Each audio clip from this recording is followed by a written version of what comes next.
Iqbal Arakkal, good morning. തച്ചമ്പാറയിൽ 7-7 എന്ന നിലയിലായിരുന്നല്ലോ, ഇപ്പോൾ UDF അത് 8 ആക്കിയിരിക്കുന്നു. വലിയ രീതിയിൽ ഒരു മുന്നേറ്റം, ഭരണം പിടിക്കുക, അതിലേക്ക് എത്താൻ കഴിഞ്ഞിരിക്കുന്നു അല്ലേ? തീർച്ചയായും സുജയ, അതായത് CPM ഭരിച്ചിരുന്ന പഞ്ചായത്തുകളിൽ ഒന്നായിരുന്നു തച്ചമ്പാറ. ഇവിടെ LDF അംഗമായിരുന്ന ജോർജ് തച്ചമ്പാറ CPMന്റെ ഈ പഞ്ചായത്ത് മെമ്പർ സ്ഥാനം രാജിവെച്ചാണ് പിന്നീട് BJPയിലേക്ക് ചേക്കേറിയത്.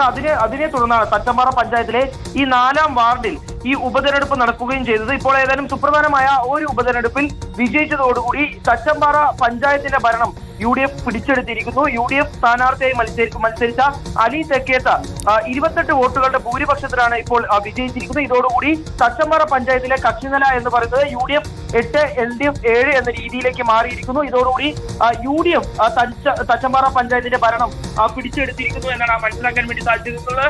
ഇപ്പോൾ പാലക്കാട് ജില്ലയിൽ 3 വാർഡുകളിലാണ് ഉപതെരഞ്ഞെടുപ്പ് നടന്നത്. ഇതിൽ ചാലിശ്ശേരി പഞ്ചായത്തിലെ 9ാം വാർഡിലേക്ക് നടന്ന ഉപതെരഞ്ഞെടുപ്പിൽ UDF സ്ഥാനാർത്ഥിയായി മത്സരിച്ച K സുജിത വിജയിച്ചിട്ടുണ്ട്. അവിടെ UDFന്റെ സിറ്റിംഗ് സീറ്റായിരുന്നു. ഇതിനോടൊപ്പം തന്നെ കൊടുവായൂർ പഞ്ചായത്തിലെ 13ാം വാർഡിൽ LDF അവരുടെ സീറ്റ് നിലനിർത്തി എന്ന രീതിയിലുള്ള വിവരങ്ങൾ വരുന്നുണ്ട്. LDF സ്ഥാനാർത്ഥിയായി മത്സരിച്ച A മുരളീധരനാണ് കൊടുവായൂർ പഞ്ചായത്തിലെ ഈ 13ാം വാർഡിൽ, കോളോട് എന്ന് പറയുന്ന മേഖലയിലുള്ള ഈ 13ാം വാർഡിൽ വിജയിച്ചിരിക്കുന്നത്. എടുത്തു പറയേണ്ടത് തച്ചമ്പാറയിലെ UDFന്റെ നേട്ടമാണ്.